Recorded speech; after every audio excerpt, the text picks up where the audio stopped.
لو أنزلنا هذا القرآن على جبل لرأيته خاشعا أنزلنا هذا القرآن على جبل لرأيته خاشعا أنزلنا هذا القرآن على جبل لرأيته خاشعا متصدعا من خشية وتلك الأمثال نضربها للناس لعلهم يتفكرون.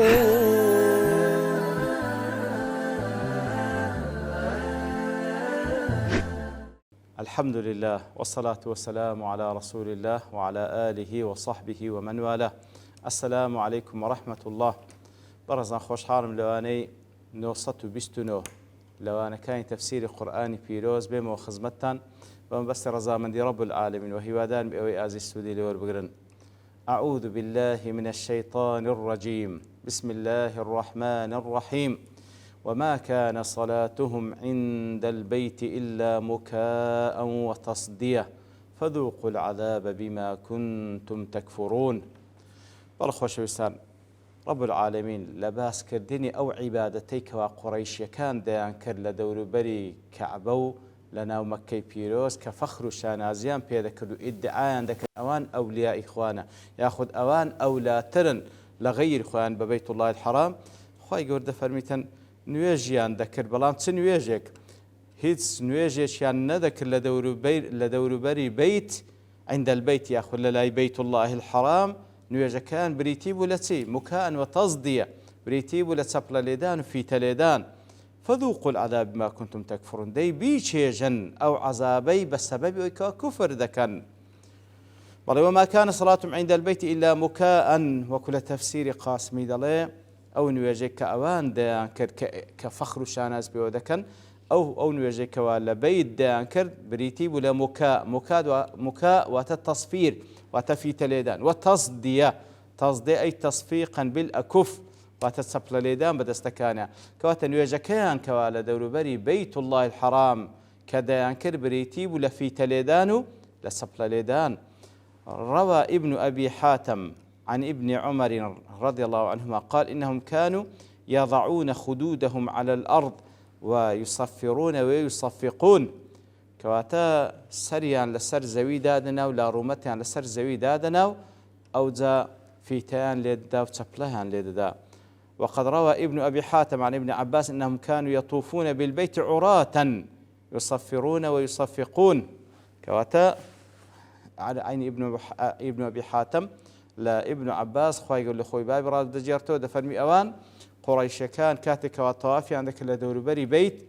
عراة وتبروتي أو زافيتان للدا وتسبلان للدا. وعن مجاهد أنهم كانوا يصنعون ذلك ليخلطوا على النبي صلى الله عليه وسلم صلاته.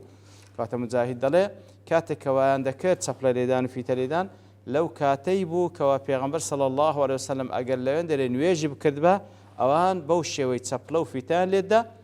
تاوەکو پێغەمبەر صلی الله عليه وسلم ئاگای لە نوێژەکەی نەبی یاخود لی تێک بدەن. وقال الزهري يستهزئون بالمؤمنين کە چەپڵە و فیتان لێدا لە بۆی کە ئیستهزا بە ئیمانداران بکەن. وهذه الجملة إما معطوف على وهم يصدون كواتا أو جملة كخواي قرص سبحانه وتعالى باس لە نوێژەکەیان دەکاتن معطوف وتعطف كلا لسر وهم يصدون عن المسجد الحرام كواتك كاتجوان كوشان عذابني لكاتك ذاك وخلشي منع ذكن لا مسجد الحرام كواتا هم أو توانشان هي هم نواجشان بريتة لسبردان في تريدان فيكون لتقرير استحقاقهم للعذاب كواتا لبوهندية كانوا مستحقا بعذاب لبوي هم خلشي منع ذكن هم بخوشان أو نواجيانا أو على قوله وما كانوا أولياءه فيكون تقريرا لعدم استحقاقهم لولايته ياخذ أو عطفة لسر وما كانوا أولياء كاتك عادة كانوا أولياء إخوانا ياخذ أوان أولى ترن ببيت الله الحرام يتل بتشي ويق أوان أوليانا لكاتك دا نويجيان بريت لسبل ليدان وفي تليدان. فذوقوا العذاب بما كنتم تكفرون كواتا بيشي جنو عذابي بسبب ويكوا كفر دكن أي اعتقادا وعملا كفر دكن وكو عقيدة وكو عمل، وفي إشعار بأن هذا الفعل المبطل لحرمة البيت كفر كواتا وهروا أو إشارتش بو كاريان كاتك كوادي كانت سبلاليدان في تليدان لا لقل حرمتي أو بيتناغن جو بالكو كفر بيكردنو واستهانة بشعائره تعالى والسخرية بها في تليدان سبلاليدان نشاني أو يكون سوكايتي بودرش مانا كان كوالا بيت الله الحرام هي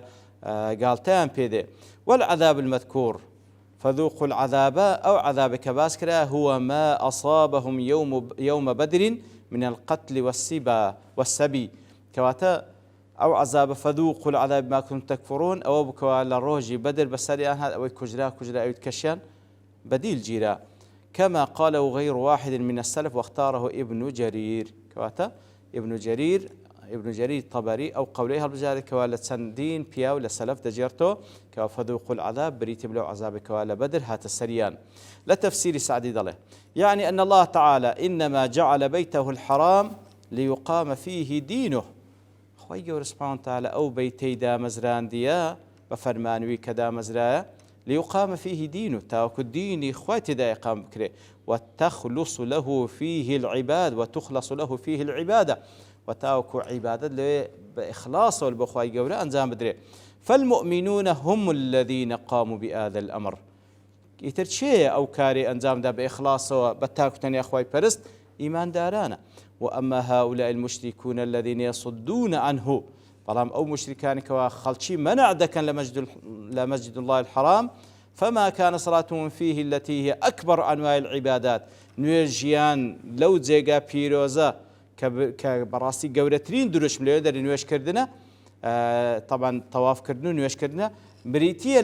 لوين در نويجيوان لوين در كاتك دكا ادعاء دكنوان أوليانا بريتيا لتسا إلا مكاء وتصدية أي صفيرا وتصفيقا فعل الجهلة الأغبياء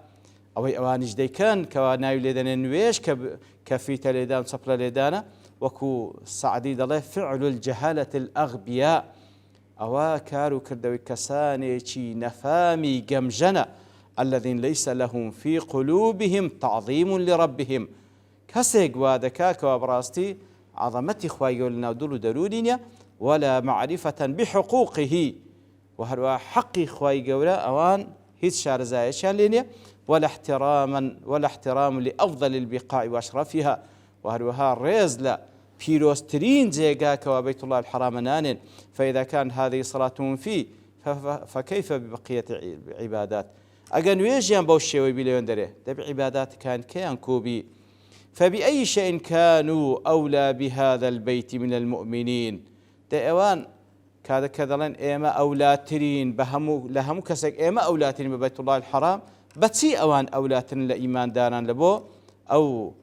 بيتي لكاتك دا إيمان داران الذين هم في صلاتهم خاشعون لكاتك دا أوان لأنه إذا كان خشوعيان هي ملكسن الذين هم عن اللغو معرضون أوان كوا أو إيمان داران كوا أخوي يقول له وصفي عن دلي دا فرميتا عن اللغو معرضون خوان للغو لا ددانو بشتي تيدا كان إلى آخر ما وصفهم الله من صفات الحميدة كواتا خوايقر وصف إيمان داران دكا كالنويجان خاشعن بش لا لغو لا شتي بيهودا دكان يتر أوان بتسد نازن بو نويجان كوا في تريدان تصبلا ليدان دلين إيما أولات لإيمان داران ببيت الله الحرام وكل أضواء البانجدل المكاء الصفير والتصدي التصفيق وكو معلومة كوا مكاء كبريتال في تليدان أو يتكز بريتال تصبلا ليدان. قال بعض العلماء والمقصود عندهم بالصفير والتصفيق التخليط حتى لا يسمع الناس القرآن من النبي صلى الله عليه وسلم كواتا زيادة أضواء البانش أو رأيي دينتو أو تصبلا ليدان وفي تليدانين لبو أويبو كوا خلشي جوان لقرآن نبي لكاتك دا كوا بيغمبر صلى الله عليه وسلم قرآن دخين بلقش ياخذ أوي كوا زيادة نيش بابلين باربشتي أو رأيي ذكا وكل سورة فصلت لا أتبس شاشخوا فرمي وقال الذين كفروا لا تسمعوا لهذا القرآن والغوا فيه لعلكم تغلبون كافر كان بخلشان دقو جهل القرآن رامقرن وهروا با سفهاء كان خوان دقو والغوا فيه لەغوو بکەن چەپلە لێدان و فیتە لێدان و ئەو بابەتانە بکەن تاوەکو ئەنگۆ بەسەرکەون بەسەریان و ئەنگۆ زاڵ بن بەسەریان و خەڵکی گوێ لەو قورئانە ڕانەگری. لە تەفسیری قاسمی قول ابن القيم هنايته لإغاثة اللهفان قال ابن عرف وابن الأنباري المكاء والتصدية ليس بالصلاة في تليدان تسبل ليدان براستين ويجنية، ولكن الله تعالى أخبر أنهم جعلوا مكان الصلاة التي أمروا بها المكاء والتصدية. كواتا خواهي قورا خبر ما بيدا بوي كوا أوان لزيات وينويج بكن كفرمانيا بيكرا دين تسبل ليدانو في تيليدان فألزمهم ذلك عظيم الأوزار. كواتا لمقابل دا خواهي قورا گوناه تاواني قوريان دخات سر واتا لبوان دنسي والله سبحانه لم يشرع التصفيق للرجال وقت الحاجة إليه في الصلاة إذا نابهم أمر. كواتا معلومة كاتك ولنويج زماعت أجر إمامك سهوبك أوال لبو آفرتان تنها بابلين دستي راسي على سيد السبيان دن وكو سبلا ليدانك بۆی کەوا ئیمام تەنبیه بکەن لە بۆ پیاوان دەڵێن سبحان الله کەواتە پیاوان لە ناو نوێژشدا نەهیان لێکرا چەپلە لێ بدەن بۆی کەوا کاتێکەوە ئیمامەکە سەهوو بکە بەل ئومروا بالعدول عنه إلى التسبيح بەڵکو لە ناو نوێژ ئەگەر ئیمام سەهوو بکە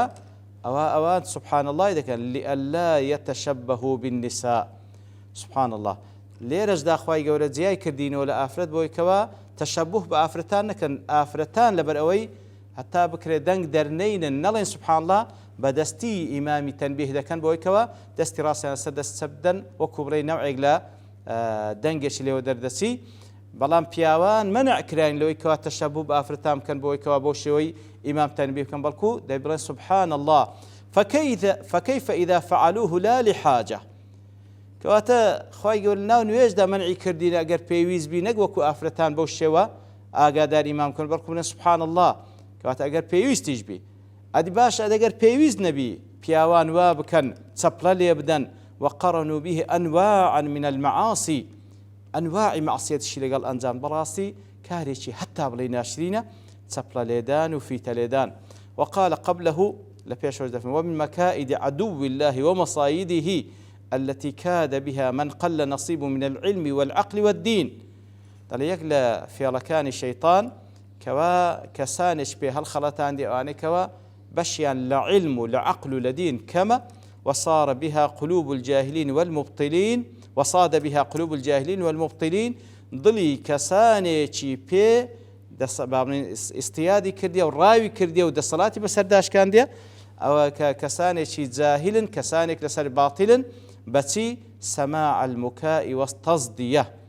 واتا بتسهل يعني خلطان ديا بۆی کەوا جۆلە فیتە لێدان و جۆلە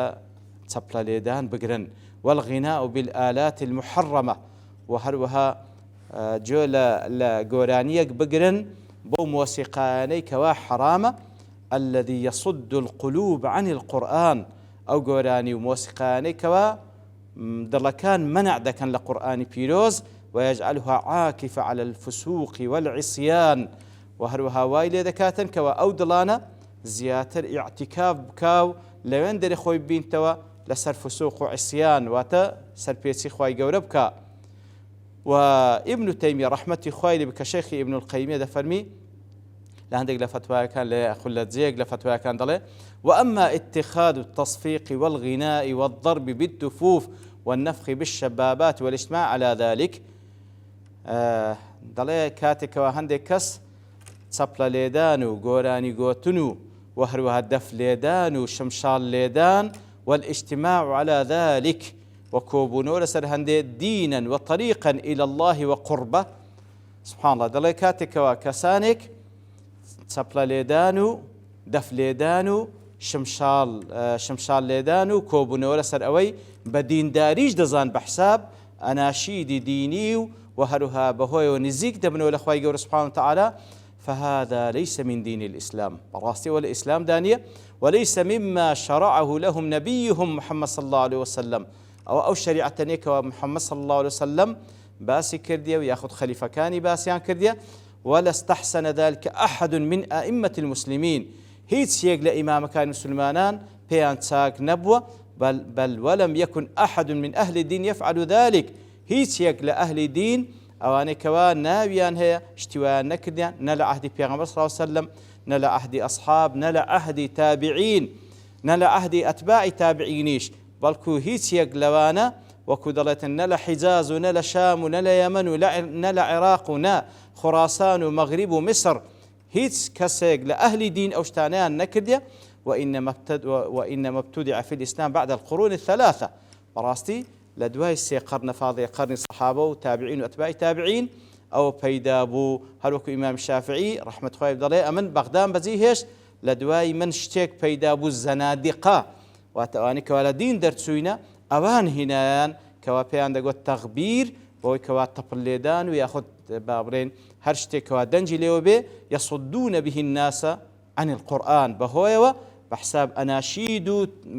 وكبلا اشتوا دلين كوا لخوان نزيك بكاتو لنتيجة دا خلشي لقرآن دور دخنوا يتردي على قولكي شيخ الإسلام هشتا ما يتي بلام كاتا كما توابو ببشتواني خواي قول لواني دهاتو دينو خزمتي وصلى الله وسلم على نبينا محمد وعلى آله وصحبه أجمعين وآخر دعوانا الحمد لله رب العالمين. لو أنزلنا هذا القرآن على جبل لرأيته خاشعا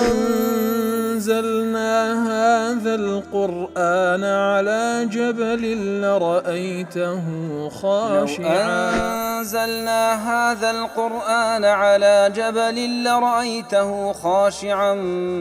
متصدعا من خشية وتلك الأمثال نضربها للناس لعلهم يتفكرون